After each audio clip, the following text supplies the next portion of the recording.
Bleach Soul Resonance is the BBS killer. Now, whether the statement will age like fine wine or age like spoiled milk will all depend on how Nuverse handles the Southeast Asia server, which is the main server of the game, and global server, which is handled by Crunchyroll and A+ Japan, which are known for their bad decisions with their mobile games, moving forward in the future. If you guys want the best optimal experience, I recommend downloading the Southeast Asia server. With the PC, you can easily get this without a VPN. Link will be in the description down below, where you get LD Player, which is an Android emulator, and has the CEA server of the game pre-installed. It's how I'm playing it currently. And the same thing can be said for how Bleach Brave Souls is currently being handled.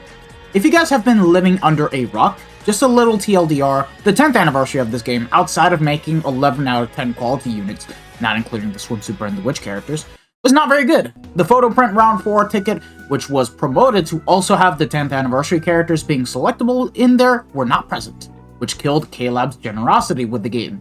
The changes with the Senkaman Tower and lack of a dedicated tower for the 10th anniversary, lack of content, with only a few additions being Path of Unity, which in practice was a good game mode, but it wasn't that rewarding as there was nothing good to get besides secret link slot potions.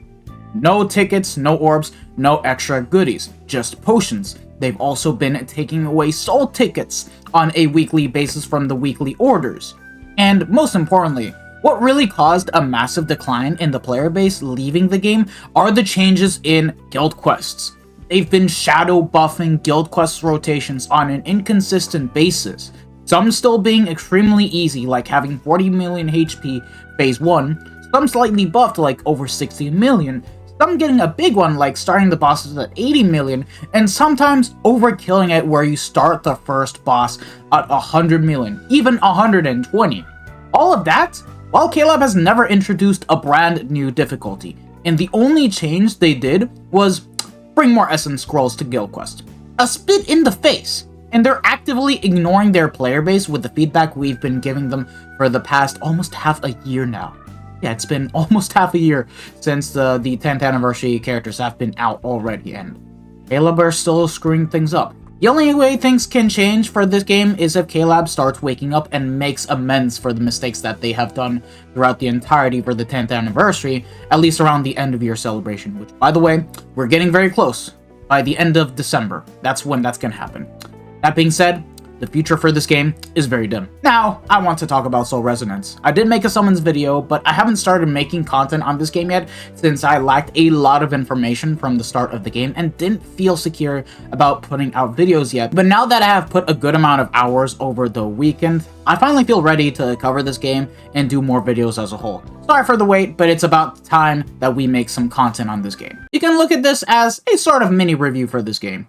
Now, upon starting Soul Resonance, it's a full-on 3D action mobile game. Now, do you guys remember the garbage that was Bleach Mobile 3D? This game just takes an example of that gameplay and completely overhauls it. You have your basic attack, which is basically going to be considered your normal attack. Sometimes you can hold the button down to do a unique attack. As an example, Bankai Ichigo doing constant slashing, or Kisuke using Benihime. And then you have your special attack, which you can think of it as a strong attack, and then the special technique, which you can think of it as a soul bomb. The game does use team mechanics where you can switch units and chain a lot of crazy combos and even give buffs to your units depending on what kind of support characters you bring on your team, which biggest examples being Kisuke and Yachiru. Yes! SRs are indeed usable and can be great! You can counter against the enemies and dodge around. Overall, the gameplay is great, especially for a mobile game. You have full assault units, which are your main DPS units, tactical units that provide battlefield skills, do damage, and can support, and then you have your supports, which can give damage buffs. If I were to give my opinion on how the gameplay feels like, it's similar to Soul Resurrection, but with team mechanics in the mix. Sadly, no flying around. Outside of the main gameplay, you do have a bit of an open world exploration, but it's nothing like Genshin Impact, Withering Waves, or the other Hoyoverse games. It's just one map, and you can explore around, talk to the NPCs, get treasure chests and spirit cores, which can then give you power-up materials and the currency known as spiritual jades. And yes, there is more than one map, by the way, to explore around, so don't worry. That being said, these spiritual jades, they are going to be your currency to exchange for summons, and you have 4 different types of banners to summon on. Speaking of summoning in this game, it does take a lot of inspiration from the Hoyoverse games with how the summoning system is being handled. You have limited character banners, limited weapon stamp banners, standard character banners, and your standard weapon stamp banner. TLDR, weapon stamps just make your currently existing characters better and does offer a passive to them. The standard banners, you don't use your Spiritual Jade currency to exchange for them, as you can gather a huge load of tickets for summoning on the banners, and they are permanently here to stay. They are not going away at all. The limited characters and weapon stamp banners, on the other hand, they're the ones you want to use your currency on, as they'll be only out for a limited time, and once they're gone, who knows when the characters will be coming back. Could be months, to maybe even half a year, or a year from now. That's the part we don't know, because at the time of me recording this video, we're only a week into the game's lifespan. That being said, let me get one negative aspect out of the way to then talk about the positives. Rate-wise, compared to BBS, to pull an SSR, the overall drop rate is 1.84%. Compared to BBS, where you have a 6% chance to pull 5 stars.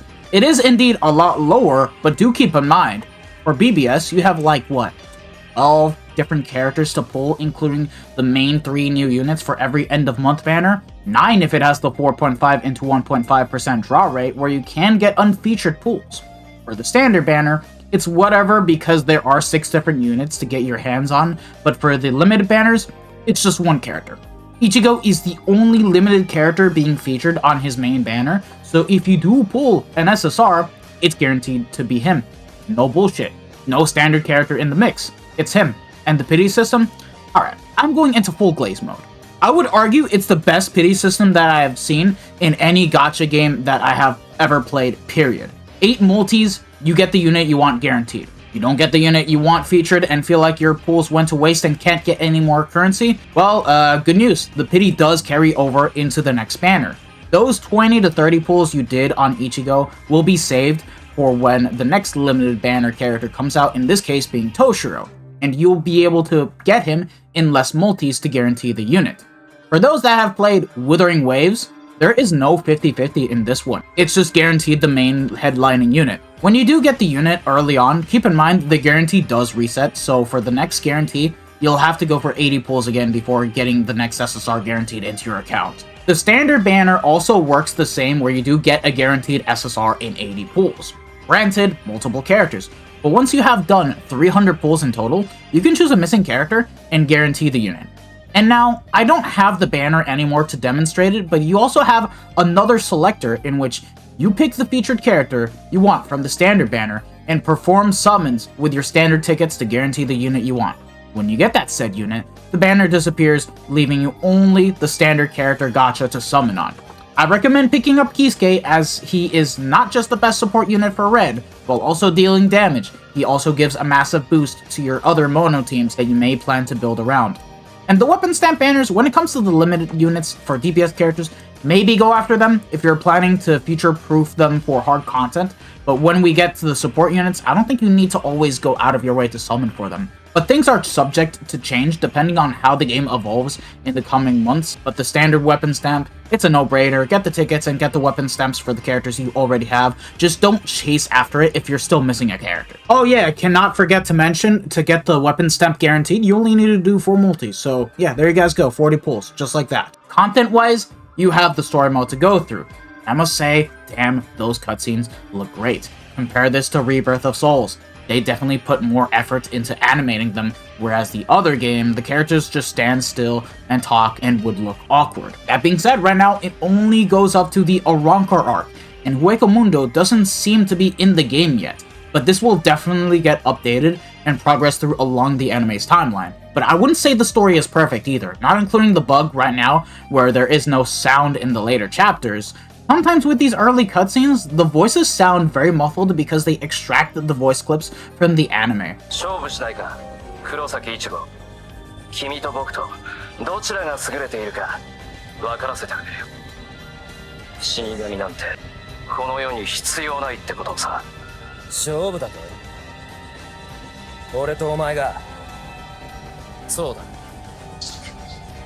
And it isn't represented in the best quality. Might be using AI for this, could be wrong as well, but that will be for at the end of the video, which I do want to highlight. Outside of the story mode, you have Adventure, which is basically another portion of the story mode which tells more events from the story. Mats the grind for being able to get your character strengthened and for leveling up your weapons. Trials for getting characters' passives unlocked or leveled up and getting core stamps to further level up your characters. Challenges for endgame content. Once you're done with the story, you have leveled up your units and worked on things you needed to work on. This is what you will be doing throughout the majority of the game's lifespan, and I must say, there's just so much more to do, making it more fun. Unknown Adventure is an event where you go through a series of battles, you pick up temporary buffs which makes your units strong until you get to the final boss to finish the level and get some good rewards. Trial Tower is the most difficult part of the game. Upon unlocking the mode, you start off with the initial tower where you can just rock any team you want, finish the first part, and you get access to 4 different towers. Slash Tower is meant for the red characters. Bring any unit from the attributes, you do 50% less damage. So if you were to do that, I would only bring supports like Kisuke, Yachiru, or Nemu. Strike is for strike, thrust is for thrust, and spirit is for spirit. Pretty self-explanatory. And I'm only realizing this now, but on the menu they highlighted thrust and spirit wrong. Spirit is for the blue characters and thrust is for the yellow characters. They'll definitely fix this typo in the next update. You have co-op where you team up with other allies to beat this Yami, and yes, there's guilds in this game too. No guild quests, thankfully. And then you have Frenzy Feast, which, how do I put it? You can consider this to be the Guild Quest mode of Brave Souls or the Brave Battles mode of Brave Souls. But you thankfully do not need to be number 1 to get the rewards you need to get.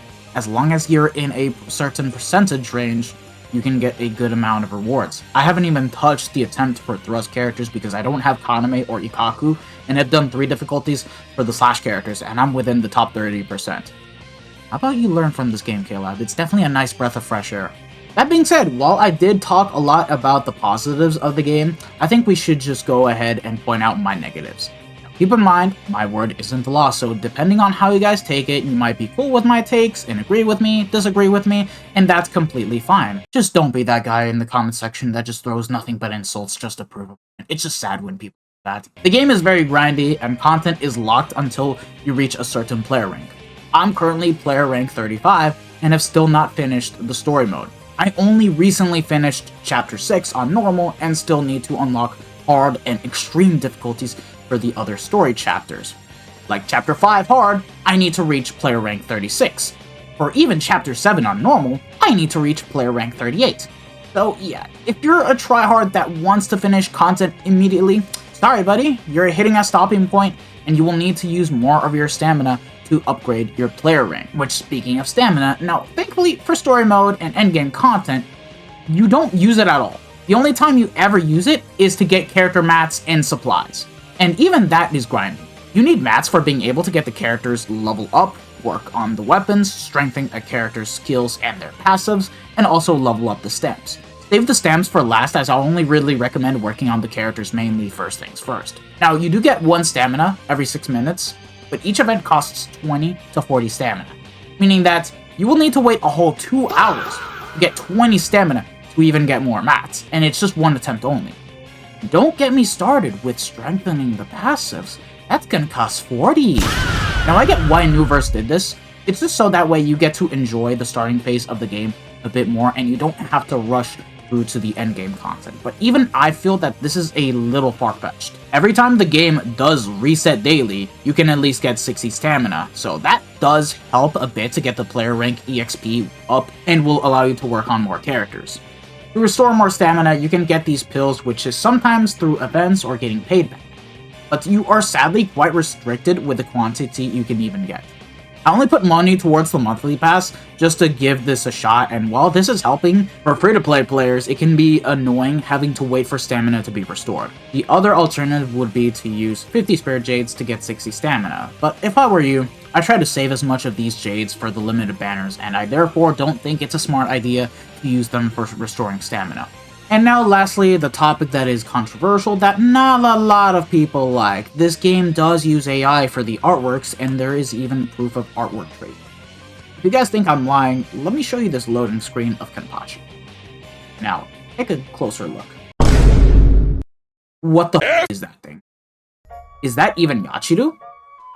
Looks like a puppet and is so disproportionate. And this is in the game too, as a loading thumbnail. So you cannot bring up the argument of, oh, this is a beta phase. This is being archived for the final version and is going to look so much better. My guy, please don't defend this. Come on, you're not that guy. Some artworks look good, some a bit off, some a bit weird, and to prove my point about artworks being traced, here's Kisuke's SSR artwork. Now this does look very familiar. Where have I seen this before? Right, this is the Fierce Battle Kisuke's artwork from Brave Souls, right. There's also this little artwork of Kaname missing a finger on his right hand, only has 3 fingers instead of 4, not including the thumb. If this isn't evidence that AI is not being used, well, I'm going to show you guys a little leak that isn't out in the game just yet, but will be available once we do get the Hueco Mundo arc into the game. If you guys do not want to be spoiled, go to the aforementioned timestamp that you guys are about to see here. It can be subject to change, and if it does, good. If not, I'ma laugh my ass out loud for keeping it in the game. Anywho, here it is.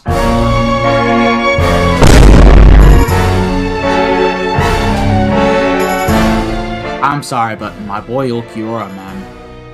What did they do to you? So, if you guys couldn't understand at first, I didn't notice it until some of my friends pointed it out in the VC. This is Murcielago Ulquiorra about to fire a Acero.